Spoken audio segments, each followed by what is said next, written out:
राजाफोरखौ साबायखर बावो सिडली ओनसोलनि जोंनि बर' रायजो राजा जिखिनि आफादफोर धोरोम आफादफोर बयखौबो आङो साबायखर बावदों जोंनि माहारि आफाद बयखौबो आं साबायखर बावदों लोगोसे सिडली समष्टिनि सिङाव थानाय जोंनि सानसुमै मेलेमजिबि माहारिखौ मोजां मोनग्रा साफ्रोमबो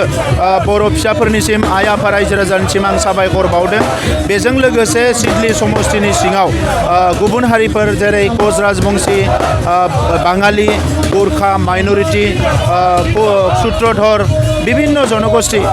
बयबो सान्थालि आदिवासी बयबो जोंखौ मदद होदों आं बिथांमोननोबो साबायखर बावदों आरो सिडली समष्टियाव बिसेसकय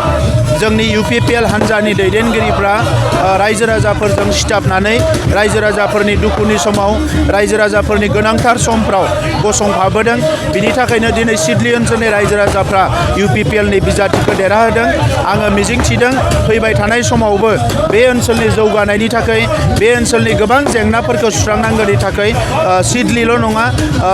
गासैबो BTR ओनसोलनि रायजो राजाफ्रानो UPPLजों गसंफागोन आङो बेखौ मिजिंथिदों आरो सिडलीयाव हिउज मार्जिनाव देरहाहोनायनि थाखाय सिडली ओनसोलनि रायजो राजा आरो आं साबायखर बावो आरो जोंनि गासैबो दैदेनगिरिफोरनोबो AGP BJP UPPLनि दैदेनगिरिफोरनोबो आङो गोसो गोरबोनिफ्राय साबायखरखौ बावो थांनाय बिसायख'थिनिफ्राय बारायाव MLA बिसायख'थियाव गोबां भट मोनदों मा जानो हागौ बिनि गुबै जाहोना बेनो जे बे 4 बोसोराव UPPLआ जेरैबायदि रायजो राजाजों सिथाबफानानै खामानि मावदों बेखौ रायजो राजाफ्रा बजबनानै लादों आरो जोंनि साननाय हनायखौ लासैनो रायजो राजाफ्रा बुजिनो हाबाय जे आगोलनि राजखान्थि खालामग्राफोरनि बायदि जों जे गोहोनि थाखायल' पावार नागिरनानै एबा थाखा फैसा नागिरनानै राजखान्थि खालामनो फैयाखै रायजो राजाफोरखौ जोङो सिबिनो थाखाय फैदों रायजो राजाफोरनि जेंनाफोरखौ सुस्रांनो थाखाय फैदों आरो रायजो राजानिफ्राय हा हुनिफ्राय लानानै गासैबो फरायसालि जेंनाफोरखौ जों सुस्रांनाय बे हाबाफारिफोरखौ मावनायखौ नुनानै सिडली समष्टिनि रायजो राजाया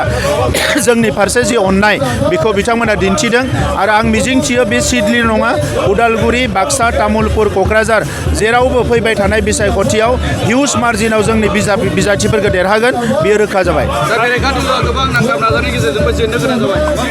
आं दिनै बिथांमोनखौ जेबो बुंनो सानाखै खालि आं बेखौल' बुंनो सानदों जे गाज्रि सिन्था लानानै राजखान्थि खालामोबा मालाबाबो देरहानाय नङा बिथांमोननि दैदेनगिरि बिथांमोननि मावथि नैबे बिसायख'थियाव जोंखौ गाज्रि सोंखारिनानै गाज्रि बुंनानै राजखान्थि खालामदों नाथाय नैबे बिसायख'थियाव जों रायजो राजानो मा मावगोन मा मावदों बेखौ लानानैसो जोङो फोरमायदों दा नंखायनो बेरेखा हान्जाया जेसेबां गाज्रि सिन्था लानानै राजखान्थि खालामगोन एसेबां बिथांमोना धंस' जागोन